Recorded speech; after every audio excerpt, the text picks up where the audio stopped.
Hi all welcome back to our channel. അപ്പോൾ ഈ ഒരു പ്ലാന്റ് നിങ്ങൾ എവിടെയെങ്കിലും കണ്ടിട്ടുണ്ടോ? നിങ്ങൾക്ക് ഈ ഒരു പ്ലാന്റ് പരിചിതമാണോ? നിങ്ങളുടെ നാട്ടിൽ ഈ പ്ലാന്റിന് എന്താണ് പറയാറ്?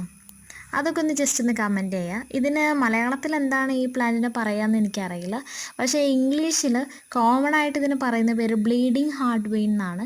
ഒരു പക്ഷേ അതിൻ്റെ ഫ്ലവർ അങ്ങനെ ആയതുകൊണ്ടായിരിക്കും അതിൽ ബ്ലീഡിങ് ഹാർട്ട് വെയിൻ എന്നുള്ളൊരു പേര് വന്നിട്ടുള്ളത്. പിന്നെ ഈ ഒരു പ്ലാന്റ് വരുന്നത് വെർബനേസിയ ഫാമിലിയിലാണ്. ഇതിൻ്റെ ശാസ്ത്രീയ നാമം എന്ന് പറയുന്നത് ക്ലിയറോഡെൻഡ്രോൺ തോംസോണി എന്നാണ്. ഇത് വെർബനേസിയ എന്ന് പറയുമ്പോൾ വെർബനേസിയയിൽ പല പ്ലാന്റ് വെറൈറ്റികൾ വരുന്നുണ്ട്. നമ്മുടെ തേക്ക് വരെ വെർബനേസിയ ഫാമിലിയിൽ വരുന്ന ഒരു മെമ്പറാണ്. അപ്പോൾ തേക്ക്, അതുപോലെ തന്നെ നമ്മുടെ കൃഷ്ണകിരീടമായിട്ട് ഈ ഒരു പ്ലാന്റിന് ഒരുപാട് സിമിലാരിറ്റി നമുക്ക് തോന്നിയേക്കാം. പക്ഷേ തേക്കുമായിട്ട് സിമിലാരിറ്റി ഉണ്ടോ എന്ന് നമ്മൾ ചിന്തിക്കേണ്ടിയിരിക്കുന്നു.